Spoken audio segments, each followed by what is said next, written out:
Saints Packers preview with Pro Football Focus. Very excited for this. Week 3.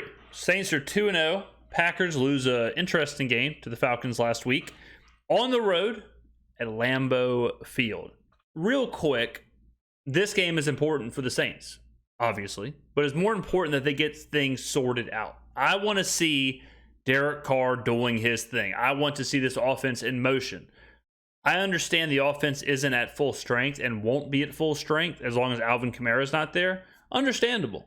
But I would like to see a little bit more. I just want to see progression. I just want to see us getting a little bit better each week. All I want to see. Jordan Love and the Packers have proven they're not afraid to let it rip. Jordan Love is not afraid to throw the ball around. Matt LaFleur is an offensive mind. He is a guy who Jordan Love's in good hands, I think, with LaFleur.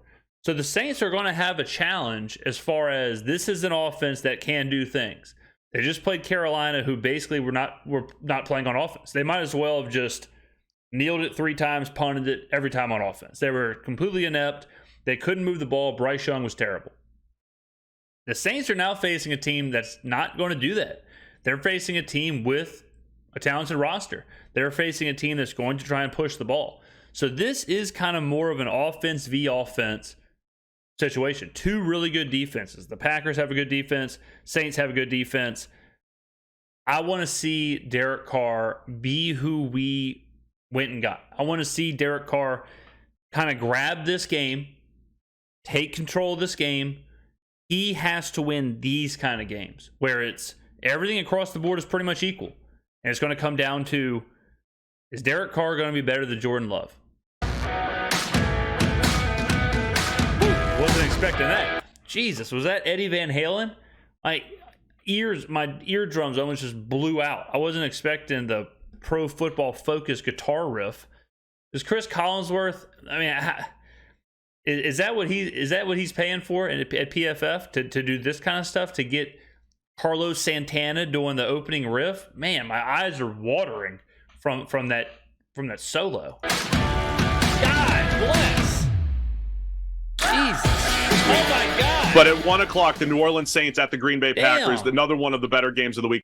How the hell do we go from that, the opening 5 minutes of Coachella, Guns N' Roses reunion tour? I got vertigo from that. How do we go from that to Steve in the basement? Look at this place. Steve's in the basement. And I'm reeling off of having Motley Crue have a full-fledged rock tour in my ears. Packers favored by 2. Saints moved to 2-0 with their Monday Night Football win. Packers fall to 1-1 last week after losing the Falcons. Disappointing loss. Had a chance to come back at the end. But this should be a fun one. Saints, Packers, still trying to figure out what to make of Jordan Love for the Packers and Derek Carr for the Saints. Both sides are kind of in the same spot where both sides they're trying to figure out that last little piece, right? They're trying to figure out what's Jordan Love and they're trying to figure out what's Derek Carr. Everything else is kind of in place. You know, the Packers, we know, are going to have a good defense. Saints, we know, have an elite defense. Running game for the Packers, we know what they want to do. Running game for the Saints, we will see in another couple weeks when Kamara comes back. But yeah, I hate to make it so simple, but the focus is going to be, will the Saints play the same way they did against Carolina, where they'll keep everything very safe, they'll keep everything very controlled, it'll be a bunch of short passes and running, and we'll have 30-plus carries, and what's going to happen? I also am interested to see how Taysom Hill gets used with our running back depth being non-existent. I'm interested to see if Taysom Hill is used more of a featured back. Will Taysom Hill get more straight-up carries, kind of how he did at the end of the Carolina game? Yeah. Jordan Love, I think, has looked good for Green Bay, but in both games, he's had not just misses, but like dangerous misses. And that's probably what he's going to be. And really the question is just how many of them are going to show up in any given game and will he get punished for them? So he's led a bit of a charmed existence so far. The Saints are a defense that can punish him. If he makes mistakes, the Saints will capitalize. The other element is the offensive line they have is great. I mean, they didn't have David Bakhtiari last week, and the offensive line was still fine. Certainly from a pass protection standpoint, it didn't do a good job run blocking last week, but it's a really good offensive line. Like, they are setting Jordan Love up with success. And again, even though they haven't had Christian Watson in the lineup, the receivers have been good. Like, they're young receivers, whether it's the guys we expected to have or the rookies, Jaden Reed, Dontavian Wicks. Like, this is a good group of playmakers. And Jordan Love is a capable quarterback, even if he's making some risky decisions or some bad mistakes over the course of the game. That was my big question with Love coming into the season was, will he be competent? You know, because when you have a player kind of like Trey Lance, where when you have nothing on him, when he doesn't play, when he's been sitting, and then when you see him play, you can find out pretty quick, like, man, this guy can't even be serviceable. Jordan Love has proven to me, at least, he is serviceable. He is a guy you can at least play. You know, is he going to become the next Aaron Rodgers? Is he going to become the next Brett Favre, the next, you know, Packers franchise quarterback? I don't know about all that, but I do know he's a serviceable player who can orchestrate the offense. I'm confident that Green Bay, especially at home, is going to throw the ball. They're going to move the ball. It's going to be up to the Saints to match them. I mean, that's if the Saints win this game, it's going to have to be by scoring, I would think, somewhere in the neighborhood of 26 to 28 points. I don't think they can get away with another game where it's 17-16 or 20-14. I don't foresee that. I think it's going to be closer to that 28-24, 28-21, 24-21 kind of situation. It's going to be, we're going to have to trade punches with this team. We're going to have to score.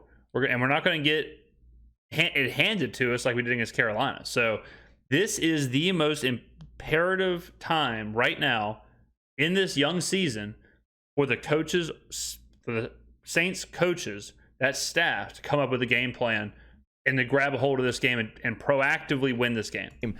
I think Green Bay is a pretty decent team. They do look like a good team. And our guest next week, God willing, of course, could be JT O'Sullivan. Because who knows where we're going to be next week, Sam? You never know. Who knows if we're even going to be alive next week. It could be JT O'Sullivan. It might be. We might have JT on here in the middle of the week next week. I was watching his breakdown of Jordan Love and the Packers, and the resounding theme was, kudos, Matt LaFleur. Good job, Matt LaFleur. You schemed this one open. This is 3rd and 1. It's wide open. This is red zone tap pass for a touchdown. This is red zone wide open in the flat for a touchdown. That's been kind of the disconnect between Jordan Love's 6 touchdowns, no picks, great passer rating, good EPA per play. There's a lot of well-schemed up plays. Kind of reminds me of a big chunk of the Aaron Rodgers, Matt LaFleur era, where Rodgers was, handed touchdowns in the red zone because I thought they schemed it up extremely well. So you're kind of seeing. It's a whole lot of love for, no pun intended, for Matt LaFleur. I like Matt LaFleur as much as the next guy, but PFF Steve, I mean, he's really, I mean, Razor Ramon over here on the right, he's really loving him some Matt LaFleur right now. And more of that from Green Bay. The challenge is going to be against the Saints here. Their defense has been really good. Yeah. Titans in week 1. Elite. Now, it was Bryce Young and the Panthers in week 2, and we might look back at that and say, yeah, Bryce Young and the Panthers, they're just not doing anything this year. But the Saints are rushing the passer well. Carl Granderson has been one of the better defensive linemen in the league so Yep, 7th ranked by PFF far this year through 2 weeks. Cameron Jordan still looks good. That was our big question mark coming into the season, Sam, right? Can Cam... Yes, correct. It was the big question mark defensively was, what will this new look defensive line be? Will they be a weak point? Will they be kind of average? They've been really good. They've been stellar, some would say. So if that's the answer to that question, we know the secondary is good. We know the linebackers are good. So the defensive line is good. And defense travels. Okay, defense is not one of those things that up and down waivers week to week. We can pretty much lock this team in as a top 5 defense in the NFL. I would go further than that. I would say top 3 because some players like Brian Breezy and Carl Granderson have a huge upside. We know Lattimore is good. We know Davis is good. We know Pete Werner is good. We know Cam Jordan's good. But if some of the other players take a step forward, then that's not even counting Alontae Taylor and those players. So this team, baseline, I would say the Saints are a top 5 defense in the NFL, and they have a chance to be the best team and are the best defense in the NFL. Jordan not have drop off at this point in his career. Carl Granderson, can he step up? Can some of the young guys step up? Brian Bressee's had some good snaps. So the Saints defense is legit. Marshawn Lattimore's playing like the all-pro that he's capable of. Marcus May is out, right? He's going to be suspended for 3-game suspension for a previous DUI. games. I don't know if he challenged that, but Demario Davis flying around making plays. I love the way the Saints defense is playing. Really good. And then on the other side, I will continue to buy into the Saints offense because I love their playmakers. Chris Olave, that diving catch he made the other night. So this is the point of contention, right? Playmakers, unreal. Hard to find a better group, really, in the NFL. I mean, like there's the Niners, the Eagles. Beyond that, in the NFC, it's pretty much, to me, is the Saints. And if you look at Dallas, I would contend that Tony Pollard, CeeDee Lamb, and whoever else you want to throw out there is pretty similar to Kamara, Thomas, and Olave. The Vikings, it's like, yeah, Justin Jefferson's really good, but Cam Akers and Jordan Addison, or like even the Lions with their running backs Gibbs and whatever, we'll say it's a running back by committee for now, and then Amon-Ra St. Brown, but the Saints are right there. So it just comes down to Carr. I mean, it comes down to Carr. It comes down to Carmichael. It comes down to the offensive scheme. Playmakers are there, and I'm telling you guys, I'm right there on the razor's edge because we're one game away from this being a really good offense. If they could just flip the switch and the offense could just scheme up right or get the game plan right, or if Carmichael could figure out the play calling or whatever it has, however it has, if John Gruden can get a headset, I don't know. But if we are right there because the playmakers are so good, it's not a situation where we got to really struggle to get yards. We got to really struggle to get first downs. It should be easy. It should be easy for this team to pick up first downs. It should be easy for them to push the ball downfield when you have the playmakers that we have. It is wholly on the scheme. We are going to go as far this year as this coaching staff takes us. That's just it. The roster building, Mickey Loomis has done a great job with that. Both sides of the ball. It's one of those things now where it's just show us. There's not much else we can do besides wait on the offense for the scheme to catch up. Unfortunately, I mean, if we had Matt LaFleur was the head coach of the Saints and Dennis Allen was the defensive coordinator, this is probably the best team in the NFC. I mean, they're right up there. They'd be up there with the best teams in the NFC. It'd be us, Philly, and San Francisco. We're just that one push away offensively from being just such a good team. And that's what kind of drives me crazy is I'm sitting here and every week and every day when I hear the interviews with Carmichael and Allen or Carr or whoever, and I watch the games and it's like, damn, we got to get it. It's like when you give someone advice or when you tell someone what they need to do and they just won't do it, it's just very frustrating. So I'm hoping this game is that game. I was hoping Carolina was that game. And if it's not this game, I'll be hoping it's New England. I think we play next. And if it's not that game, it's going to be Tampa. And if it's not that game, I hope it's Houston. It just has to at some point get there to where the scheme and all of that matches the playmakers we have. That's how you flip the field, man. Chris Olave is a star. Rashid Shaheed, Michael Thomas. I'm just going to list them out every single week because they can all make plays. To me, it's about Derek Carr, his consistency, especially in the red zone. One of these days, though, the Saints offense is going to go off because they have all the pieces. Yeah. I mean, Come on. In the comments right now. Go down there. Does anybody do it? Does anybody do it better? I mean, that's the thing. Derek Carr has not been playing particularly well, but we know he's capable of playing way better than that. Like if it actually does click with Derek Carr and he starts playing as he's capable of with that group of receivers, he can have a huge performance. And the other thing is, we've been all focusing on the Saints, the actual running backs for the Saints. But like Taysom Hill is a legitimate power back for that team and is averaging 6.6 yards per carry. Like the Taysom Hill thing is a bit of a meme and a joke. It's not a meme and it's not a joke. Okay. The Taysom Hill thing, this is another part where it's like, what are we doing? Why aren't we, everyone sees the same thing. These fellas see the same thing that I do. Taysom Hill is averaging 6 yards a carry. We have injuries across the board in the running back room. Why is he not the featured back? Why is he not the featured back right now? We need him to be the featured back. But James, he plays quarterback sometimes. No, he doesn't. But James, he's a tight end. No, he's not. But James, he's a receiver. No, he's not. He's not a meme. He's not a Swiss Army knife. He's not any of that stuff. Over 90% of the time, Taysom Hill's on the field, we are running the football. That is absolutely a fact. He is a running back. That's what Taysom Hill is now. He may sometimes run the ball from the quarterback position, but for all intents and purposes, he's a running back. Guess what we need right now until Kamara comes back? A running back. Jamal Williams is hurt. Tony Jones Jr. ain't doing it. So why aren't we running our 6 yards to carry running back when we need him the most? This is the game. I think you have to go into this game. Will the brain trust in the front office understand that? Will they go into this game saying, hey guys, Taysom Hill is our featured back. We're going to get him the 15, 16 carries that Jamal Williams would have got. He is the back. He needs to be. Taysom Hill better get a bulk load of the rushing attack, or I'm going to have a fit. Joke, but I think as a power back, Taysom Hill is a good NFL running back. Yeah. Forget tight end, forget quarterback. Yes. He's a good running back, even if they deploy him in a slightly weird way with those direct snaps and technically quarterback alignment on a play. Like, he is a productive rusher for them, which is a big thing because their backfield has been depleted and they're missing players and all that kind of thing.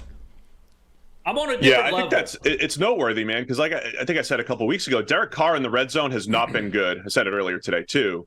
When you do mix up Taysom Hill, especially when you get into the scoring area, it might take a little bit of pressure off Carr. He's got to make some plays there, though. He's got to make some plays in the red zone because I think the Saints have the firepower.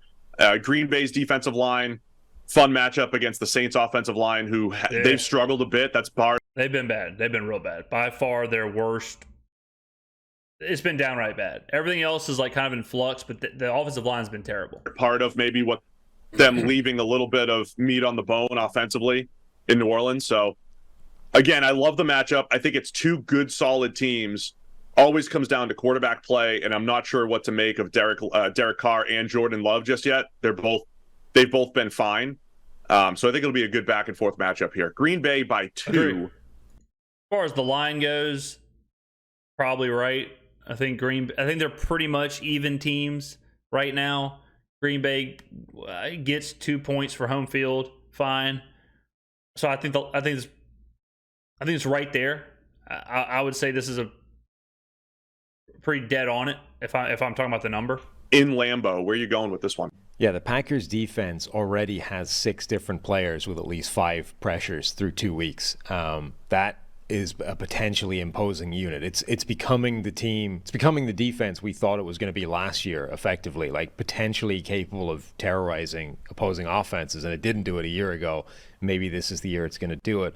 I like this Green Bay team. I'm buying into what I've seen from them the first couple of weeks. So I think Green Bay is going to cover the 2 at home.